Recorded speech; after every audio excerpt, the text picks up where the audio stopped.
I should tell our viewers that we're suing those cops for what they did at the Brickworks restaurant 2 Christmases ago. And I had a call late last night with one of our best lawyers named Sarah Miller. She's great.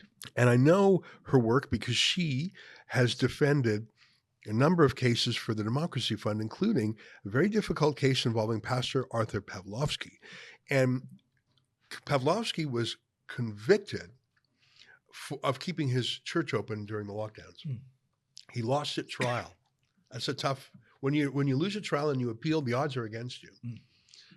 But Sarah Miller got that overturned 3-0 in a precedent-setting case. It was a huge victory. I've watched her work. I've read her work. And I talked to her at length yesterday, and I want to tell our viewers that just because the cops say they're done with you doesn't mean we're done with the cops, especially that dirty Kojak. Yeah. And so we'll wait until the legal documents are finalized. Sarah, we only gave her the file last night. Obviously, it only happened yesterday afternoon. Yep. But in my mind, I see a false arrest charge, obviously. Yes. Malicious prosecution, even though they were only proceeding against you for probably an hour, it was still false.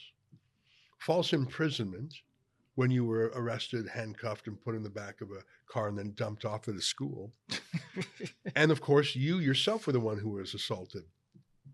And that last one really bugs me because, like I say, they didn't need to handcuff you. They didn't need to smash your face against a wall. Like literally, what was that other than their abusiveness? I think they violated the rights to physical integrity. And remember that all this was done in the context of you doing legitimate public interest journalism in a public place, on a public person, the Deputy Prime Minister, on a very important cause. So I think your charter rights were violated as well, including your freedom of the press. You are a journalist. So those dirty cops may be done with you, but as God is my witness, we are not done with them.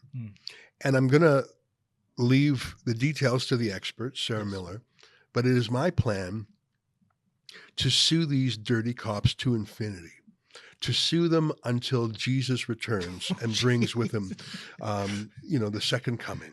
Am I going to live that long, Ezra?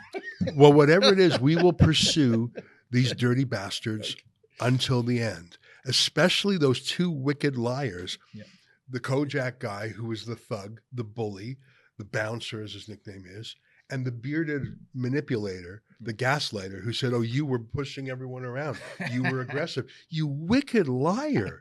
You grotesque liar. You imposter. That is, he was acting as a criminal, not as a cop. And Ezra, if I may, could you imagine if that was just me with, like, say, a tape recorder, no video?